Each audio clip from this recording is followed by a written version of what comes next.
Okay, Assalamualaikum dan selamat pagi semua. Untuk kelas hari ini, cikgu akan jawab tentang tajuk penerapan matriks dengan suatu nombor. Okay. Kita imbas balik apa yang kita dah belajar minggu lepas. Minggu lepas, cikgu jawab macam mana kita nak cuba tambah atau tolak sesuatu matriks. Tapi hari ini, kita nak cuba darabkan matriks tersebut dengan sesuatu nombor. Okey, kita mula sekarang . Okey. Sebagai contoh, katalah cikgu bagi awak satu matriks. Okey, seperti biasa. Tanda kurung ni merujuk kepada matriks. Apa yang ada dalam kurungan kita panggil sebagai unsur dalam matriks. Okey, tapi kali ni cikgu tambah lagi satu nota. Cikgu letakkan satu huruf di luarnya. Okey, apa fungsinya? Sekarang kita nak cuba darabkan dia. Okey, kita nak cuba darabkan huruf di luar ni dengan huruf yang ada dalam ni. Okey. Sekarang ni awak mungkin tak berapa nak faham sebab cikgu gunakan huruf. Okey, cikgu tukar kepada nombor. Okey, katalah 1, 2, 3, 4. Okey. Okey, dekat luar ni katalah 2. Jadi kalau perasan matriks yang cikgu ajar awak ni ada satu nombor kat luar dia. So nombor ni sebenarnya kita boleh darabkan satu persatu dengan unsur yang ada dalam matriks tersebut. Okey. So bila kita darabkan, kita jadi macam ni lah. Okey, contohnya 2. Kita darabkan dengan 1. Okey. Okey, 2 darab dengan 1. So 2 darab dengan 1. Okey. Ulang balik proses ni 2 lagi sekali. Tapi kita darabkan dengan nombor unsur yang lain. So 2 darab dengan 3. Okey, kalau awak perasan, cikgu 2 darab dengan 1, cikgu letak dekat tempat yang sama, dekat 1 sini. 2 darabkan dengan 3, cikgu letakkan tempat yang sama dekat kedudukan 3 tersebut. Okey, kita letak di kedudukan yang sama seperti unsur asal dia. Okey, sekarang 2 darab 1 dah, 2 darab 3 dah. Okey, kita pergi kepada unsur seterusnya. 2 darabkan dengan 2. So 2 darab dengan 2. Okey, akhir sekali 2 darabkan dengan 4. Okey, 2 darab 4. Jadi sekarang kita boleh kira lah berapa. So 2 kali 1, 2. 2 kali 2, 4. 2 kali 3, 6.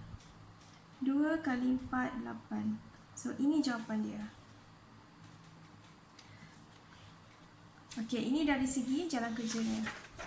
Tapi dalam exam, awak boleh buat terus. Sebab seperti cikgu ajar awak sebelum ni, bab matriks ni banyak keluar dalam objektif. Kalau keluar dalam kertas 2 pun, jalan kerja dia tak banyak. Okey. Katalah soalan yang sama juga.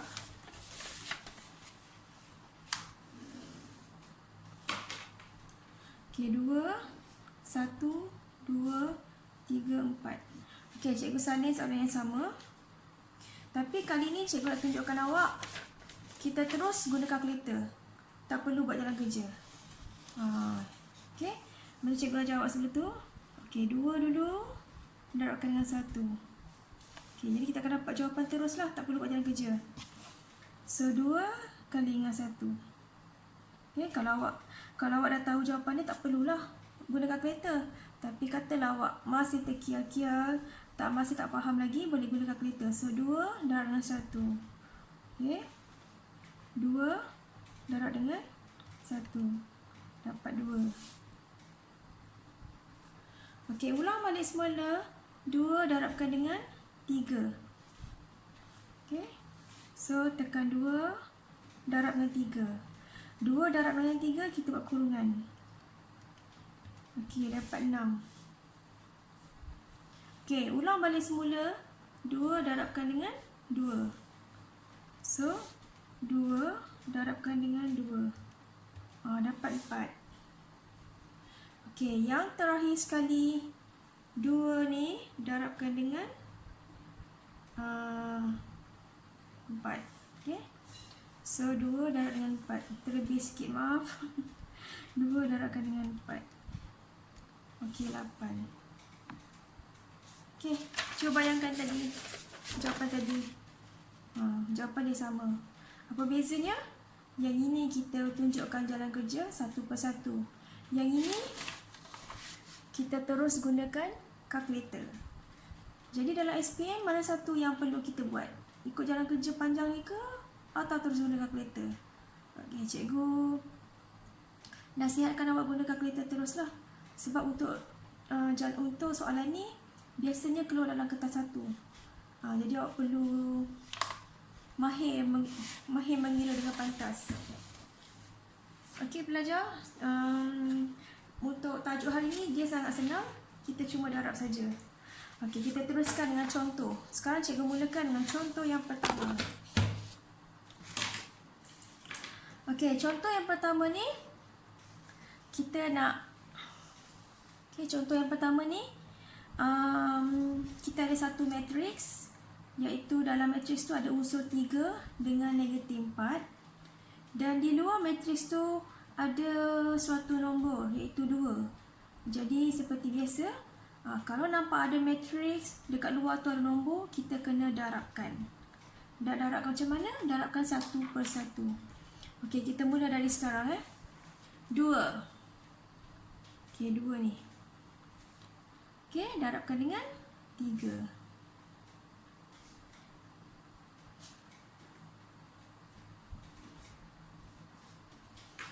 So, 2 darab dengan 3. Okey. Boleh guna kalkulator teruslah. Tak perlu buat jalan kerja. Okey, 2 darab 3. Kalau cikgu, kalau dah tahu jawapan dia, 6. Okey, 2 darabkan dengan negatif 4. Dapat 8. Okey, dapat negatif 8. Mungkin ada yang tak faham macam mana cikgu dapat jawapan dengan cepat macam ni. Okey, kalau tak faham kita boleh guna kalkulator. 2 darab dengan 3. 2 darab 3 dapat 6 kan? Okey, kalau yang masih lagi tak faham macam mana 2 darab 3 dapat 6, tekan je kalkulator. 2 darab 3. Darab tu tekan kurungan. Okey, dapat jawapan dia 6. Okey. Yang kedua, 2 darab dengan negatif 4. Saudara kita buat negatif 4. Negatif 4. Okey, kita dapat jawapan negatif 8. Siap. Tak perlu buat jalan kerja. Okey, memadai awak guna kalkulator dan tulis jawapan terus. Okey, untuk soalan yang kedua. Okey, soalan kedua ni masih sama. Ada matriks, tapi di luarnya ada nombor dalam bentuk pecahan. Macam mana kita nak buat? Okey, jangan risau. Kita buat step yang sama, cara yang sama seperti contoh pertama tadi. Kita akan darabkan nombor ni, pecahan 1/3 ni, satu persatu dengan unsur yang ada dalam matriks tersebut. Okey, kita mulakan sekarang. Okey, 1/3.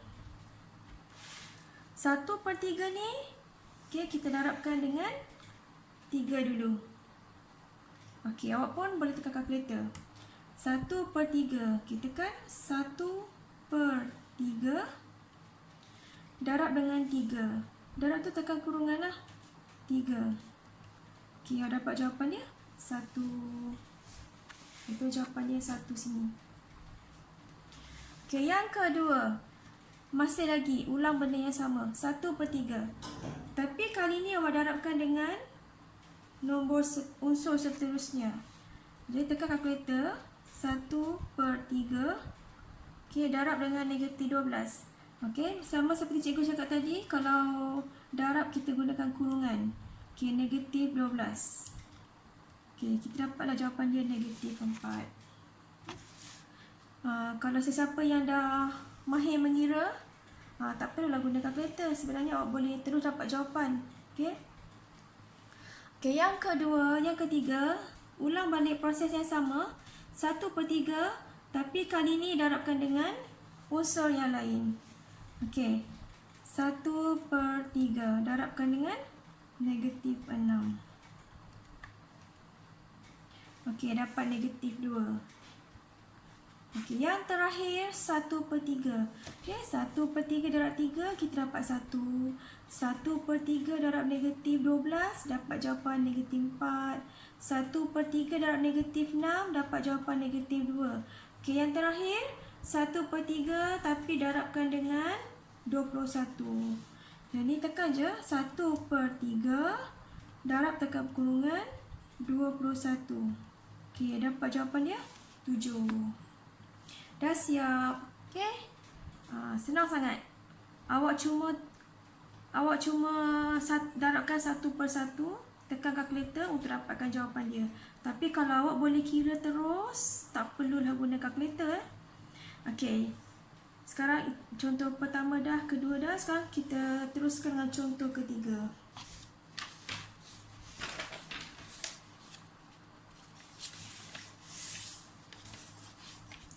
Okey, contoh ketiga ni.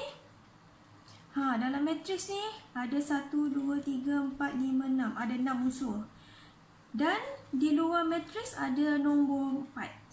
Okey, kita ulang proses yang sama. Okey, kita akan darabkan satu persatu. Okey, kali ni 4. Kita darabkan dengan okey, 4 kita darabkan dengan negatif 1. Okey, terus tekan kalkulator. 4 darabkan dengan negatif 1. Okey, dapat jawapan negatif 4. Okey, ulang balik yang sana pula. Tak kisah sebenarnya awak nak darab mana-mana. Janji awak letak jawapan dia dekat tempat yang sama. Okey, 4 darabkan dengan 5. Okey, 20. Okey, 4 lagi sekali. Tapi kali ni darabkan dengan 7. So, 4 darabkan dengan 7. Dapatlah jawapan dia 28. Okey, so 4 darab negatif 1 dapat negatif 4. 4 darabkan dengan 5 dapat 20. 4 darabkan dengan 7, 28. Okey, sekarang kita ulang balik proses yang sama. Tapi kita darabkan dengan unsur yang di bawahnya pula. Okey, 4 darabkan dengan 6. So, 4 darabkan dengan 6 dapat 24. Okey, 4 lagi sekali. Tapi darabkan dengan negatif 3. So, 4 darabkan dengan negatif 3. Okey, dapat jawapan negatif 12. Yang terakhir sekali, 4. Tapi kita darabkan dengan negatif 2. So, 4 kurungan negatif 2. Ingat kurungan tu adalah darab. So, negatif 8. Okey? Itulah jawapan dia. Jangan risau. Walaupun matriks awak agak panjang, agak banyak unsur, tapi awak masih lagi boleh buat cara yang sama. Kita darabkan nombor di luar matriks tersebut satu persatu. Okey, pelajar.